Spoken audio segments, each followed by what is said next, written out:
Welcome to This Explainer. We're unpacking a truly fascinating historical transformation today. Think about it. How exactly did a fragile collection of isolated colonies, just sitting on the edge of a vast wilderness, transform into a literal global superpower in just a few centuries? It's a massive question, and we're going to dive right in and map out exactly how the whole shebang happened.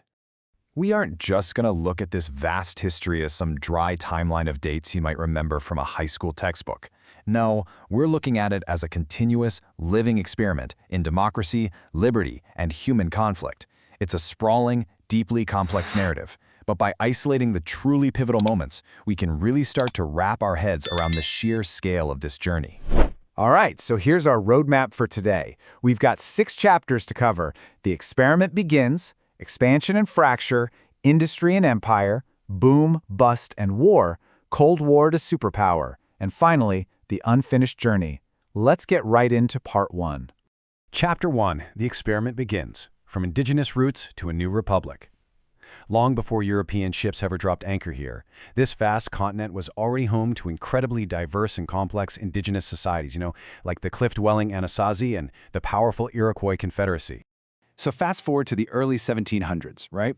Great Britain has emerged as the dominant power, setting up 13 distinct colonies. But they had starkly different foundations. Up in the north, you had these tight-knit communities really thriving on commerce and emerging industry.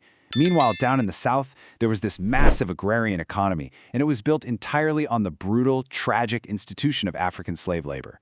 This deep, fundamental divide right out of the gate absolutely set the stage for the profound internal conflicts that would eventually shake the nation to its core. Now, for a good while, colonists were actually pretty content under British rule. Well, that is, until the whole no taxation without representation rallying cry started echoing through Boston and Philadelphia. Tensions boiled over into the Revolutionary War, and against all odds, Thomas Jefferson drafted a radically new idea in 1776, the idea that all men are created equal, with the inherent right to life, liberty, and the pursuit of happiness. Winning a war against the world's most powerful empire was incredibly hard, sure, but governing? Actually, scratch that. Governing was way harder.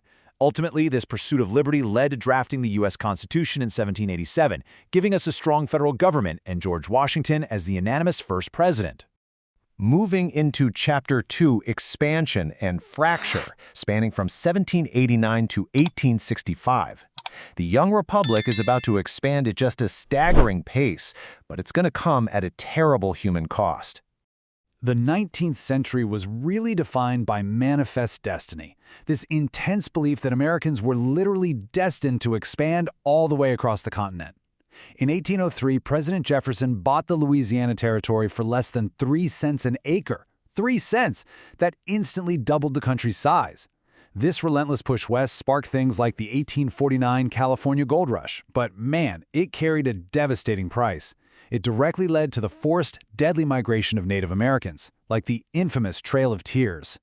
And beneath all this rapid expansion, a catastrophic fault line was bubbling up. The rapidly industrializing northern states had largely abolished slavery, while the agrarian southern states remained fiercely tied to it. So every single time a new state joined the expanding union, a bitter, deepening battle erupted over whether it was going to be a free state or a slave state. The tension was simply unsustainable.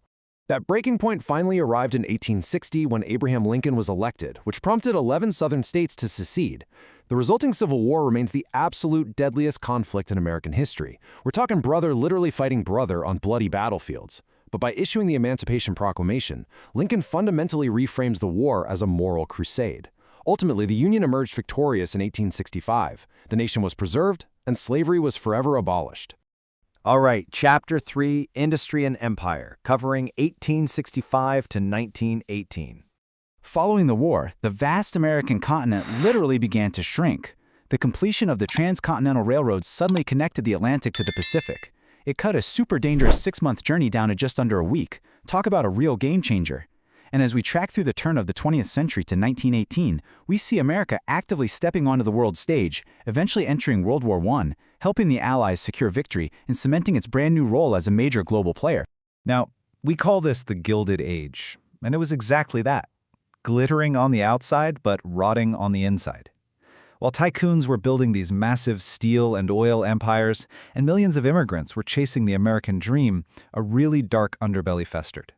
Severe labor exploitation, extreme poverty, and strict Jim Crow laws enforcing racial segregation in the South totally defined everyday life for millions of people. This immense, glaring inequality is exactly what prompted the progressive movement to finally fight back with labor laws and social reforms. That brings us to Chapter 4, Boom, Bust, and War, 1918 to 1945. Seriously, get ready for some absolute historical whiplash here. Across just 2 decades, the fortunes of the entire nation shifted violently.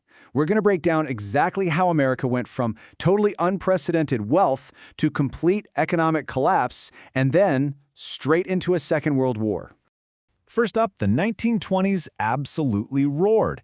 Jazz music was filling the airwaves, newly affordable automobiles were hitting the streets everywhere, and a soaring stock market made it feel like the party was just never, ever gonna end. But then, October 1929 hits. The Wall Street stock market crashed, and the music stopped abruptly. National unemployment reached a devastating 25% during the Great Depression. I mean, that number is staggering to think about. 1 in 4 Americans completely out of work. Banks collapsed, factories closed their doors, and out in the Midwest, folks were suffocating under the massive dust storms of the Dust Bowl. To combat this unprecedented crisis, Americans elected President Franklin D. Roosevelt, and he launched the New Deal. He stepped in with massive federal steps to provide government jobs, regulate the collapsing banking system, and establish huge social safety nets like Social Security. But, while this definitely kept the country afloat, it was actually the ultimate wartime mobilization following the 1941 attack on Pearl Harbor that finally ended the Depression. Practically overnight, factories converted from making cars to manufacturing tanks and planes, pushing the U.S. into World War II alongside the Allies. They eventually emerged in 1945 with an absolutely unmatched, booming economy. Chapter 5, Cold War to Superpower, 1945 to 1991. So this post-war era was uniquely defined by 2 competing realities. On one hand, you had a divided world on the brink of nuclear war, internationally. On the other hand, there was a courageous domestic fight to fulfill America's broken promises right at home. Internationally, the US and the Soviet Union never actually fought directly, but man, they clashed constantly. They engaged in massive, devastating proxy wars in Korea and Vietnam, built terrifying nuclear arsenals that pretty much kept the whole world on edge, and even raced to conquer the cosmos. It was a space race that the US capped off by landing the very first men on the moon in 1969. This tense, global standoff lasted for decades until the Soviet Union finally dissolved in 1991. But back home, a totally different kind of battle was being waged. Millions of Americans endured systemic violence to actively protest for equality. Guided by leaders like Martin Luther King Jr., Malcolm X, and Rosa Parks, the civil rights movement marched and boycotted to legally dismantle segregation. This led to landmark legislation like the Civil Rights Act. And that incredible bravery, it directly inspired further vibrant movements for women's and LGBTQ+ rights during that exact same era. Which brings us to our final chapter, The Unfinished Journey, 1991 to present. Entering the 21st century as the world's sole superpower, America faced entirely new challenges. Everything from the horrific tragedy of the September 11 attacks and the resulting war on terror to a rapid, sweeping digital revolution. And if there's one major takeaway you get from this explainer, it's that the American story is a grand paradox. It's an incredible story of innovation, resilience, and the relentless pursuit of freedom, but it's permanently intertwined with periods of profound systemic struggle, conflict, and deep injustice. From 13 fragile colonies to a global superpower, this story just isn't a finished book yet.